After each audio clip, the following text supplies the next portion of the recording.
Okay, inshallah ta'ala, we will start our lesson. أعوذ بالله من الشيطان الرجيم بسم الله الرحمن الرحيم رب اشرح لي صدري ويسر لي أمري واحلل عقدة من لساني يفقهوا قولي ربي زدني علما زدني علما اللهم فقهنا في الدين اللهم إني أسألك علما نافعا وعملا متقبلا ورزقا طيبا اللهم انفعنا بما علمتنا وعلمنا ما ينفعنا وزدنا علما آمین اللہم آمین انشاءاللہ تعالی ہمارا جو ہے سیشن 6 ویک کا جو کورس ہے ہم لوگوں نے شروع کیا ہوا اس کا آج تیسرا لیسن ہے سیشن ہے انشاءاللہ تعالی کہ آپ صلی اللہ علیہ وسلم کی قیادت کی خصوصیات کہ آپ صلی اللہ علیہ وسلم کی قیادت کی کیا خصوصیات ہیں نا انشاءاللہ تعالی اس کے بارے میں ہم جاننے کی کوشش کریں گے اللہ سبحانہ وتعالی اس میں ہماری مدد فرمائے انشاءاللہ تو فار ہم لوگوں نے جو کور کر لیا ہے کہ آپ صلی اللہ علیہ وسلم کی غیر معمولی قائدانہ خصوصیات غیر معمولی سے کیا مراد ہے کیا سیکھا ہے غیر معمولی کیا ہے کہ ان کی اسپیشل کیا ہے اسپیشل ان کی خاص ان کے اندر ان کی جو کوالٹیز ہیں جو کہ ان کو دوسروں سے نمایاں کرتی ہیں اس کے لیے یہ لفظ جو ہے وہ بولا جاتا ہے ٹھیک ہے انشاءاللہ اس کے لیے ہم لوگوں نے کیا کیا تھا کہ آپ صلی اللہ علیہ وسلم کی 5 غیر معمولی ایک لیڈر کی جو خصوصیات ہوتی ہیں اس پہ ہم نے بات شروع کی تھی پہلا تھا کہ غیر معمولی ایمانی قوت اور وفاداری اس پہ بات ہوئی اور اس کے بعد غیر معمولی حصول مقصد کہ کس مقصد کے لیے اللہ سبحانہ وتعالیٰ نے ان کو بھیجا تھا اس پہ بات ہوئی آج جو ہے نا ہم غیر معمولی عزم کہ ایکسٹرا آرڈنری کمٹمنٹ جو تھی ان کی اس پہ ہم بات کریں گے کہ کس طرح سے وہ ایکسٹرا آرڈنری تھے انشاءاللہ آگے آپ صلی اللہ علیہ وسلم کا غیر معمولی حصول مقصد جو ہے وہ کیا ہے کہ میں کون ہوں ایسا کیوں ہے میں یہاں پہ کیوں آیا ہوں کس نے مجھے بھیجا ہے کیوں بھیجا گیا ہوں مجھے کیا کرنا ہے کب تک مجھے بھیجا گیا ہے میری مدت کتنی ہے میں کتنی دیر رہوں گا میں کیوں آیا کس مقصد کے لیے آیا مطلب کہ انہوں نے اپنے آپ سے کوسچنز کرنا شروع کیے اگر ہم دیکھتے ہیں کہ ہم کیا اس طرح کے کوسچن اپنے آپ سے کرتے ہیں کہ ہو آئی ایم میں ادھر کیوں آئی ہوں میرا مقصد کیا ہے میں کتنی دیر کے لیے آئی ہوں یا اگر میں آئی ہوں تو میرا پرپس آف لائف کیا ہے ہم ادھر کلاس میں آئے میرا پرپس آف لائف کیا ہے کیوں میں کلاس میں آتی ہوں سیکھنے کے لیے ٹھیک ہے کھانا بناتی ہوں تو کیا میرا پرپس کیا ہوتا ہے بھوک کو مٹانے کے لیے گھر کی صفائی کرتی ہوں تو کیا پرپس ہوتا ہے میرا سنت ہوگی تو ثواب ملے گا ورنہ صفائی ٹھیک ہے صفائی ہو جائے گی ٹھیک ہے کہ ہر چیز کو ہم دنیا میں رہتے ہوئے کوئی بھی کرتے ہیں اس کے پیچھے پرپس ہوتا ہے بچے اسکولوں میں کالجوں میں کیوں جاتے ہیں سیکھنے کے لیے ڈگریاں حاصل کر لیں پڑھ لیں لکھ جائیں بڑے بن جائیں ان کو سمجھ آ جائے عقل آ جائے دنیاوی زندگی کو کس طرح سے جینا ہے اس کے بارے میں تو آپ صلی اللہ علیہ وسلم بھی جب دنیا میں آئے تو انہوں نے اپنے آپ سے کوسچنز کیے کہ میں کیوں آیا ہوں اس کے لیے پھر وہ کہاں جاتے تھے تنہائی میں ٹائم سپینڈ کرتے تھے غار ہرا میں جاتے تھے کیوں تاکہ میں ان سوالوں کے جواب ڈھونڈ سکوں انہوں نے کوشش کی اللہ سبحانہ تعالیٰ کیا کہتے ہیں کہ جو کوشش کرے گا جو طلب دکھائے گا تڑپ دکھائے گا اس کو میں ہدایت دوں گا آپ صلی اللہ علیہ وسلم اسپیشل تھے اسپیشل ہیں اسپیشل رہیں گے ٹھیک ہے لیکن اللہ تعالیٰ نے انہوں نے بھی اسباب کا استعمال کیا سوال ان کے بھی دماغ میں آئے سوال آپ کے اور میرے دماغ بھی آنے چاہیے میری زندگی کا پرپس کیا ہے میں کیوں آئی ہوں اللہ نے مجھے کیوں پیدا کیا میں دنیا میں کیوں آئی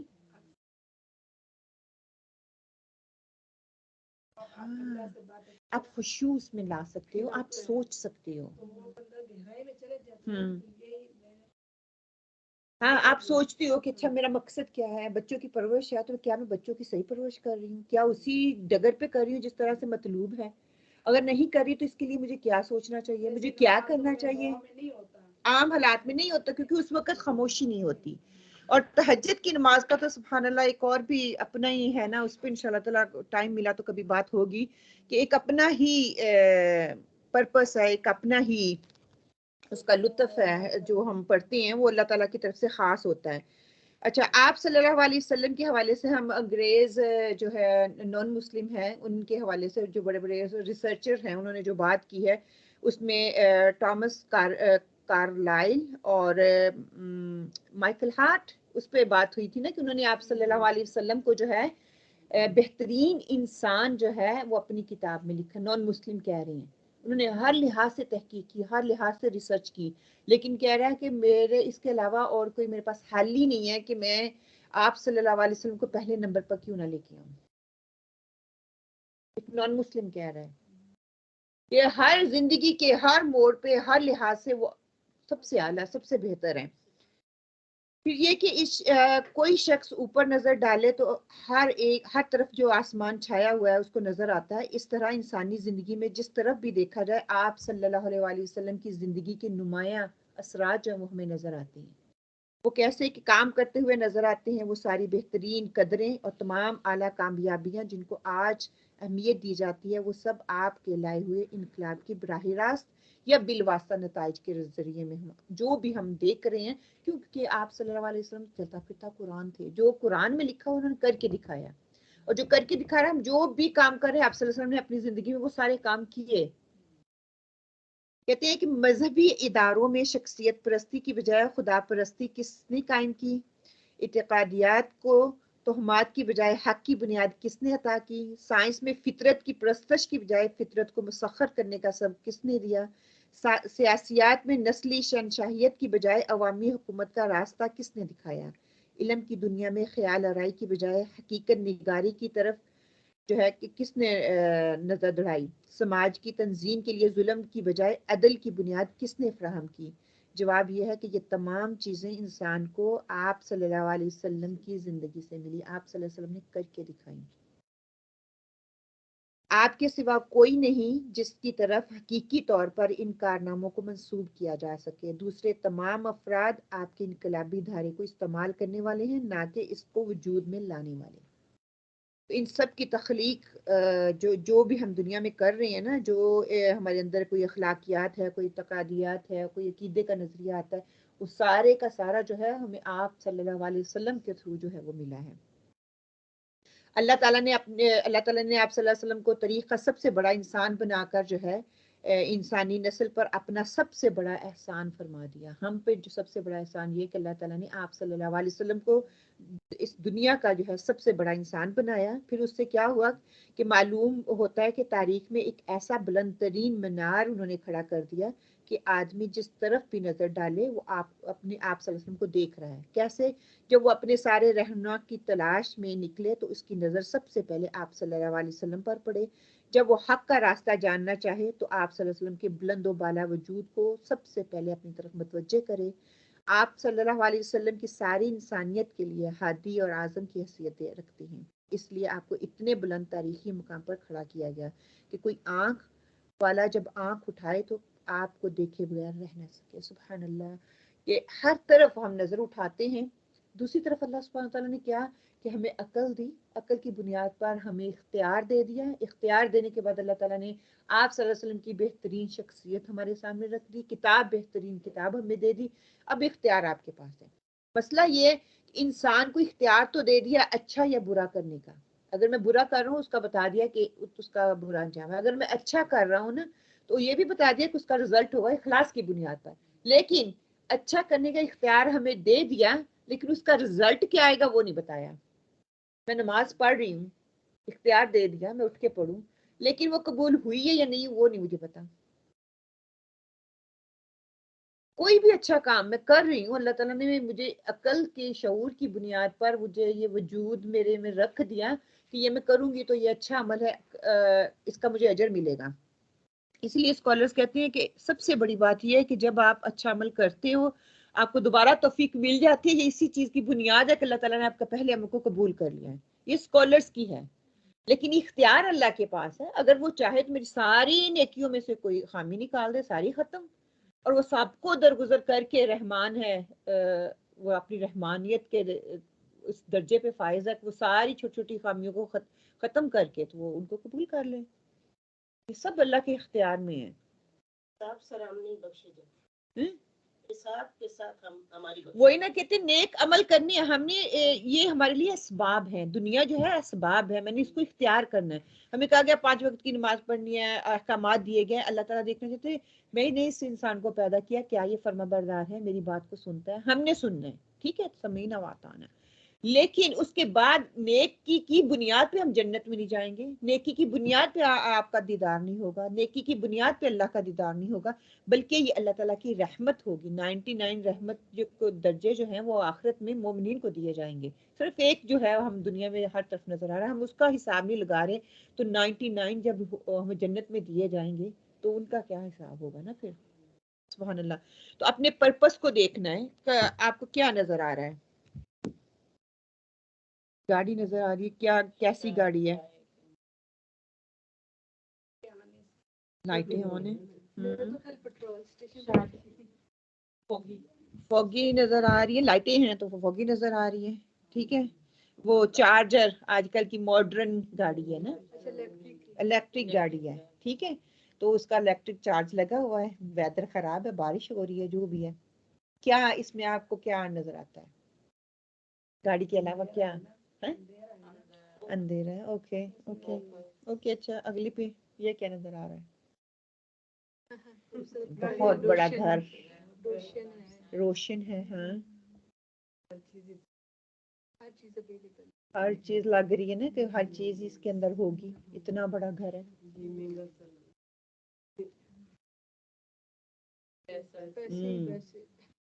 اس سے کیا پتا چل رہا ہے؟ ایکسلنٹ پوائنٹ، ہم انہی چیزوں کے پیچھے، میرا مقصد کوسچن، ہاں بڑے بڑے گھر ہوں، بڑی بڑی گاڑیاں ہوں، ماڈرن گاڑیاں ہوں، پیسے پیسے پیسے پیسے کے پیچھے بھاگ رہے ہیں، صبح بھی پیسہ شام بھی پیسہ، کوئی آرام نہیں ہے، کوئی سکون نہیں ہے، کوئی اس میں برکت نہیں ہے۔ پھر کیا ہوتا ہے؟ یہ کیا ہے؟ یہ تجوری جس میں پیسہ اکٹھا کر رہے ہیں نا، ہاں بخیل بن رہے ہیں جس کے لیے، ہاں اکٹھا کر کر کے ہم تالا لگا دیتے ہیں، وہ زیادہ گریڈی ہو جاتا ہے، بخیل ہو جاتا ہے۔ اگر اس میں سے نکال دیں گے تو انسان اللہ کے راستے پہ خرچ کرنے والا ہو جائے۔ میرے کامن گول، ہم بچوں کو بھی یہی اسکولوں میں سکھایا جا رہا ہے، میرا اور آپ کا بھی یہی ہے، ہم اس سے ڈینائی نہیں نہ کرتے، ہم کہہ رہے ہیں کہ اچھی گاڑی ہو، کیوں، حتیٰ کہ میں صبح بھی اپنی بیٹی سے یہی بات کر رہی تھی، میں نے کہا پیپل سیئنگ یہ ہونی چاہیے گاڑی، یہ ہونی چاہیے، اگر مجھ سے کوئی پوچھے تو میں کہوں گی whatever you can afford take you one place to other، that's میرے لیے بریلینٹ چیز ہے کہ میں اپنے مینز اس کا استعمال کر رہی ہوں، میرے لیے وہی ہے، میرے لیے کوئی اسٹیٹس استعمال ہے، ہاں۔ and she looked at me, she said you do hard work for this، میں کہا what do you mean you do hard work for to get the bigger car bigger house، that's your status، that's our goal۔ گاڑیوں دیکھیے school میں، high school کا last year ہوتا ہے تو وہ ڈفرینٹ کیریئر کے لوگ آتے ہیں، آپ کی ورک شاپ کرتے ہیں، وہ کیا بتاتے ہیں، یہ فیلڈ چوز کرو گے تو اس میں اتنا پیسہ ہے، یہ فیلڈ چوز کرو گے تو اس میں اتنا پیسہ ہے، یہ کرو گے تو یہ بیسک ہے، عام لوگوں کی طرح زندگی گزار لو گے، وہیں سے وہ سیڈ بو دیتے ہیں بچوں کے دماغ میں، اور بچہ جب کالج میں جاتا ہے تو کیا میرے اتنے گریڈ ہوں تاکہ میں یہ والی فیلڈ چوز کر سکوں اور آگے جا کے اتنا پیسہ کما سکوں، اپنی مرضی کی زندگی کو انجوائے کر سکوں۔ حتیٰ کہ غلط پرپس ہے، اس پرپس کے لیے نہیں پیدا کیا گیا ہمیں کہ میں اپنی زندگی کو انجوائے کر سکوں، اور آمر سکون تو ہے ہی نہیں۔ 18 سال 20 سال کے بچے شروع ہوتے ہیں جابیں کرنے، کام کرنے، چل سو چل جتنی دیر زندگی ہے، 50 سال ہے، 60 سال ہے، زیادہ سے زیادہ آج کل کے دور میں، تو کیا کام 40 سال کی زندگی کام میں گزر گئی ان کی، اینڈ اپ دیکھ کیا اچیو کیا، صبح اٹھتے ہیں شام کو آتے ہیں تھکے ہارے ہوتے ہیں، سو جاتے ہیں، ٹھیک ہے، پھر کھانا بھی باہر سے، جو پیسے کماتے ہیں وہ جموں پہ لگا دو، کھانے کا انتظام صحیح نہیں ہے، اور پھر گاڑی ہے، گاڑی کا لون، انشورنس کا لون، گھر ہے، گھر کی مورگیج، پیسہ پیسہ پیسہ، کہتے ہیں نا پیسے کے پیچھے بھاگو گے پیسہ آپ کو پیچھے دوڑائے گا، دن رات کر کے ایسا ہی ہوتا ہے، پیچھے پیسے کو اگنور کرو گے، اللہ کی طرف آؤ گے، اللہ کے دین کی طرف آؤ گے تو اللہ تعالیٰ اس دنیا کو تمہارے قدموں کے نیچے رکھ دے گا۔ بڑے بڑے آپ صلی اللہ علیہ وسلم اگر یہی کام کرتے تو اپنا مشن پورا کر جاتے نا، انہوں نے تو پیسہ آتا بھی تھا تو ایک کہتے ہیں کہ ایک دن سے زیادہ ان کے پاس ٹکتا نہیں تھا، وہ دوسروں کو دے دیتے تھے، اور ہم کہتے ہیں